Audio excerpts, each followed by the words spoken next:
Ghost train.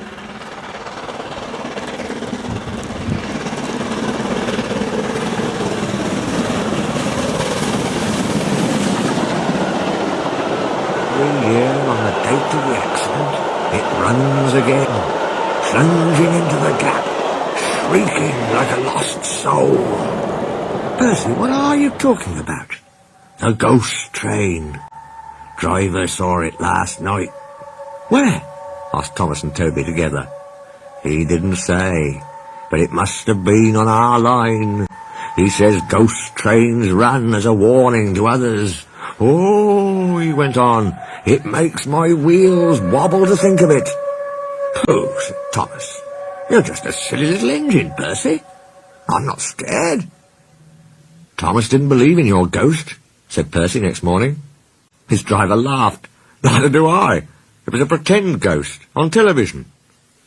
Percy was disappointed, but he was too busy all day with his stone trucks to think about ghosts. That evening he came back, light engine, from the harbour. He liked running at night.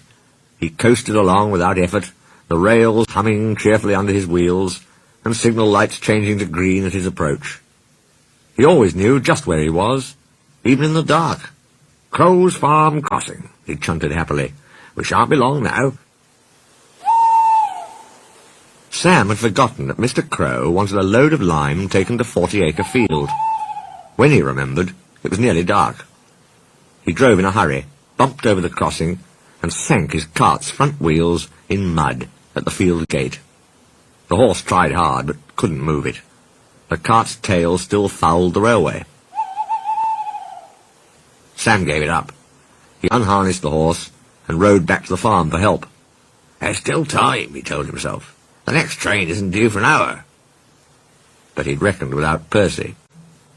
Percy broke the cart to smithereens, and lime flew everywhere. They found no one at the crossing, so went on to the nearest signal box. "Hello," said the signalman. "What have you done to Percy? He's white all over." Percy's driver explained. "I'll see to it," said the signalman. "But you'd better clean Percy, or people will think he's a ghost." Percy chuckled. "Do let's pretend I'm a ghost, and scare Thomas. That'll teach him to say I'm a silly little engine." On their way they met Toby, who promised to help. Thomas was being oiled up for his evening train, when Toby hurried in, saying, "Percy's had an accident." "Poor engine," said Thomas. "Botheration. That means I'll be late." "They've cleared the line for you," Toby went on. "But there's something worse." "Out with it, Toby," Thomas interrupted. "I can't wait all evening." "I've just seen something," said Toby in a shaky voice. "It looked like Percy's ghost. It said it was coming here to warn us." "Pooh, who cares? Don't be frightened, Toby. I'll take care of you." Percy approached the shed quietly and glided through it. "Peep, peep, peep, peep, peep, peep," he shrieked. As had been arranged, Toby's driver and fireman quickly shut the doors. "Let me in! Let me in!" said Percy in a spooky voice. "No, no," answered Toby. "Not by the smoke of my chimney, chim-chim. I'll chaff and I'll puff and I'll break your door in, oh!" "Whoa, dear," exclaimed Thomas. "It's getting late. I'd no idea. I must find Annie and Clarabel." He hurried out the other way. Percy was none the worse for his adventure. He was soon cleaned, but Thomas never returned. Next morning, Toby asked him where he'd been.